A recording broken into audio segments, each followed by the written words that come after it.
Part 2 of the stock car. The years I raced the old girl.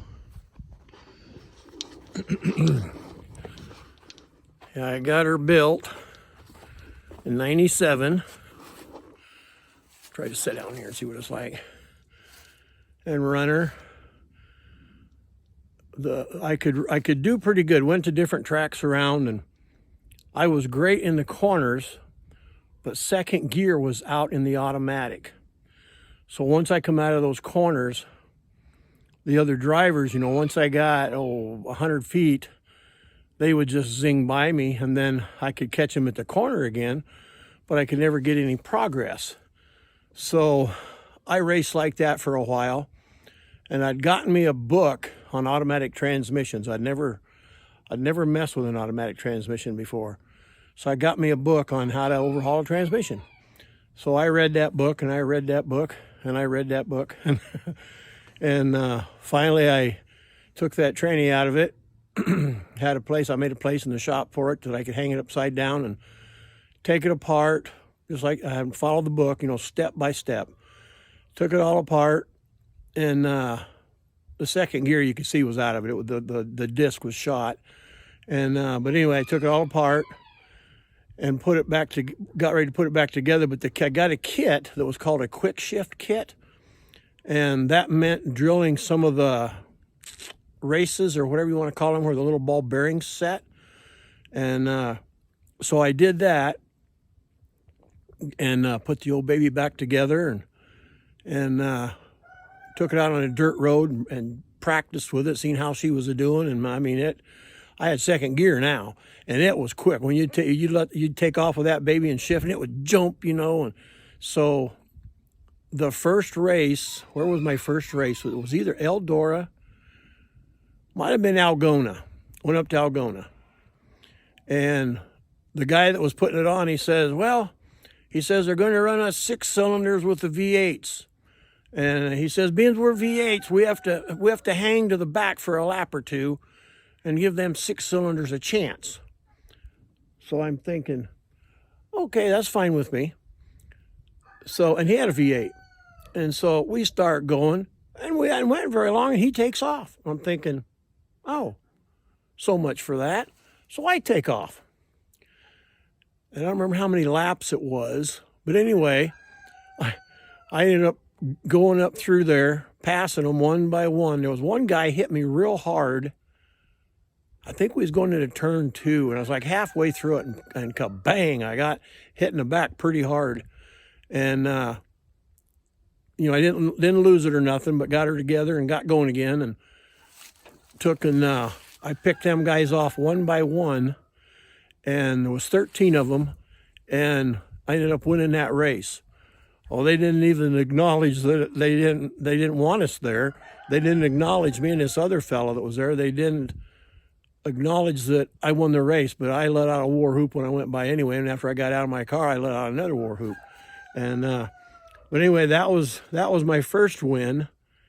I think I went to Allison. I don't remember. Allison didn't come out real good. And then I ended up going to Eldora. Eldora isn't too far from us, and it's a half-mile track. I think Algona was a half-mile track, but went to Eldora, to the half-mile track, and I don't remember for sure how I was running. I must have been at least in third place, because the two guys that was racing, which was my brother's car, and another guy, and he had a zippy little homemade jobby that he had made, but he made it look like a old car, so then that counted. And him and my brother, they was going back and forth. It was my brother's son-in-law again driving it. Glenn didn't drive it. And old Matt was my brother. He's my son-in-law, or my brother's son-in-law. He would get real squirrely. I mean, I never really wanted to be around Matt. It was my brother's car. I didn't want to be around him because in a way he was out of control. he just went all over the place. And so I just didn't want to be around him. And finally, I think I came around. It was on the back stretch of between 2 and 3. and old Matt got squirreling around and got into this other guy, and they both wiped out. And I don't remember if that was the last lap or if there was another lap, but anyway, I ended up winning that race. So that was kind of cool. I mean, I think probably if they hadn't have spun out, I probably wouldn't have won that race. But being they, goodness, my arm's getting tired. Being they wiped out, I won that race. So, and then I remember there were other races after that. But after I had raced that a few years, I took and it sat in the shed, and I didn't race for a while. I decided to sell it. So I'd put it on the internet to sell it, and I had different guys inquire on it around this country here, or around the United States, and I had one guy out of England. He got in contact with me, says, I want that car. And so we talked back and forth, and he ended up, told me how he'd do it. He's going to send me the money, and then there would be a guy come with a trailer, and then I would pay that guy so much money to haul the car, and then I kept the remainder of the money. And so one night, this van pulls in, like a FedEx. It wasn't FedEx, but like a FedEx van pulls in, and guy comes up to the house, and he has a letter, and it was this check. And so I thought, okay. So the next morning, I was skeptical with it. The next morning, I went up to the bank, waited till the bank opened, and I went up to the bank, and I gave him this check. And I says, does it look like this check is good? Will it, is it good? And they looked at it. They give it to the main man, and he looked at it, and he goes, yeah. He says, it looks good to me. And I'm thinking, okay. But it was out of a Montana bank. And I thought, okay, Montana is an hour behind us. So I waited another hour. And then the Montana bank opened. And in fact, my daughter was the one. She had come up. She was here. And my daughter had come up and called these banks. And I was there with her, because I tell them what was going on. And so she talked to them, and she got done, and she says, nope. She says, these checks were either stolen or forged or something. I remember how it was for sure, but she says, or that bank out there says, no, these checks are no good. That particular number, they says they're not good. So I thought, okay. So I never got in contact with the guy that was supposed to come and get it. And I think it was in a day or so, I got a phone call from overseas, and it was through an interpreter because this guy didn't speak English. And so she would ask me questions, I would talk to her, and he had said he was going to call the police. And I says, don't worry about it. I said, I've already been in contact with them. They've been at my place. They know all about this. And we talked a little bit back and forth, and I said something to the lady, and she says, I can't have an input in this, sir. She says, I'm just the in-between person. So we let it go at that no, it fell through. You didn't send me a good check. And I don't remember. I think he sent me emails off and on. And I even had the detectives out, and they had looked at my emails. They had looked through everything. And I says, well, why can't you guys wait till someone comes and gets it and put a tracker on it or something and follow where it goes and get whoever's doing this? And they says, well, basically it would take too much time, man hours, and they weren't going to do it. They couldn't do it. I thought, great, So I thought I'd do it, but no, I didn't do it.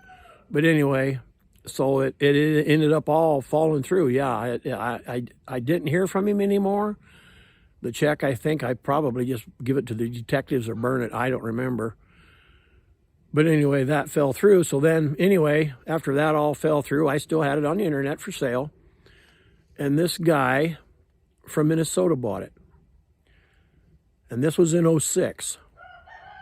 And so he bought it, came down, got it, paid me for it, and away she went.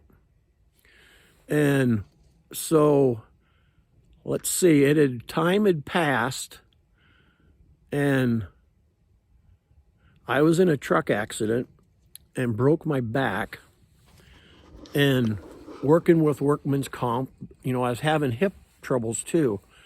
And they said, oh, you've got a bad hip. That's not from the accident. You've got a bad hip. So, okay, whatever. So I ended up going in and having a new hip put in. And so I was in the hospital with that for 3 days. And when I came home, that car, the stock car, was sitting in my driveway. And I can remember thinking, what in the world? And all my grandkids were sitting in the car. They were inside of it. They were on top of it. They were all over. And my one grandson was looking for car parts. And he run across the ad. This guy had, car parts or whatever. I remember what it was Austin was looking for. And in the meantime, while he's looking, I don't know if he's seen a picture or I think he's seen a picture. And he thought, well, that looks like Grandpa's car in the background. And so he ends up, while I'm in the hospital, he comes and gets my trailer that I'd hauled that car on before. And he goes up to Minnesota and buys this car back. It didn't have the motor or the transmission in it, but everything else was exactly like when I owned it. And he brought it home. And it sat in my shed for quite a while. He's got a motor for it and stuff. He wants to put this motor in. It's a Cadillac motor, big Cadillac motor. And he's had it all, he tore it all down. He's had it steamed and cleaned and the head ground down and everything. And so he wants to put it back together. And he wants to have it so it's street legal, plus he can race it if he wants to. So we'll see what comes of that, but that's the story on the old 38 Studebaker. It's been interesting, so I'll let you go with that. I can't think of anything else to add to that, but thanks for watching. If you like what you've seen and heard and want to subscribe, hit that notification bell and all that stuff that you're supposed to do, and I'll get back with you later on. So talk with you later. Thank you much.